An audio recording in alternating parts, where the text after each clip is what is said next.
श्रीराम समर्थ. श्री समर्थ सद्गुरू ब्रह्मचैतन्य महाराज गोंदवलेकर यांची प्रवचने. 8 जानेवारी. आजचा विषय: नामाचे प्रेम नामाच्या सहवासाने येईल.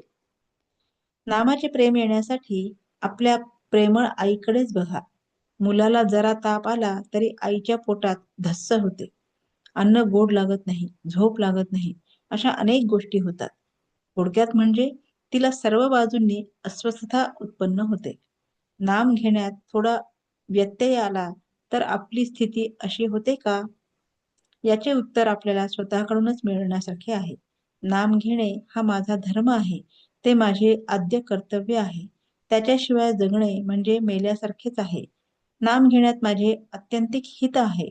किंबहुना मी नामाकरिताच जन्माला आलो किंवा आले आणि तद्रूपच होऊन जाईन, इतक्या प्रज्वलित भावनेने नाम घेणे जरूर आहे. आणि मग प्रेम आले नाही ही गोष्ट शक्यच नाही. प्रेम येत नाही याचा अर्थच हा की आम्ही नाम खऱ्या आस्थेने घेत नाही. ह्या सर्वांवर उपाय म्हणजे नाम घेण्याच्या निश्चयाने ते जसे येईल तसे घेत राहणे. तेच नाम आपल्याला एक एक पाऊल पुढे नेऊन ध्येय गाठून देईल. परिस्थिती चांगली आली म्हणजे नाम घे असे म्हणणारा मनुष्य नाम कधीच घेत नाही. नाम हे मनात किंवा उच्चार करूनही घेता येते. नामात राहावे म्हणजे अंतःकरणाची शुद्धता होईल आणि अंतःकरण शुद्ध झाले की भगवंताचे प्रेम येईल. नुसत्या पुष्कळ जपापेक्षा विवेकाने आणि विचाराने आलेले प्रेम नामात असणे जरूर आहे. खरे म्हटले म्हणजे नामातच नामाचे प्रेम आहे. ताकात लोणी असतेच, फक्त ते वर दिसत नाही. पण ताक घुसळल्यावर जसे ते वर येते तसे भगवंताचे नाम आपण घेतले की त्याचे प्रेम आपोआप वर येते.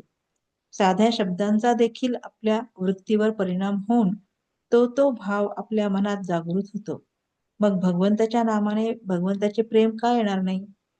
आज तुम्हाला जेवढा वेळ रिकामा मिळतो तेवढा सगळा भगवंताच्या नामात घालण्याचा प्रयत्न करा. पुष्कळ दिवस एका घरात राहिल्याने त्या घराविषयी आपल्याला प्रेम येते ना? प्रपंचाचे प्रेम आपल्याला सहवासाने आले आहे, तसे नामाच्या अखंड सहवासाने त्याचे प्रेम आपोआपच येईल. उठता बसता चालता बोलता आपण अनुसंधान ठेवण्याचा प्रयत्न करावा. कोणतेही व्यसन कालांतराने पचनी पडते आणि मग मनुष्य जास्त जास्त त्याच्या अधीन जातो. अफूचे पहा, दिवसेंदिवस त्या माणसाला जास्त अफू लागते. त्याप्रमाणे भगवंताच्या चिंतनाचे आपल्याला व्यसन लागले पाहिजे. कोणतीही चांगली गोष्ट साधायला कठीण असणारच, पण अगदी थोड्या श्रमात पुष्कळ साधून देणारे नामासारखे दुसरे साधन नाही. म्हणून नेहमी मनाने नाम घेत असावे. बोधवाक्य: नामाचे प्रेम यायला एक, गुरूंना ते आवडते म्हणून घ्यावे, किंवा दुसरे, नामातच माझे कल्याण आहे या भावनेने घ्यावे. श्रीराम समर्थ.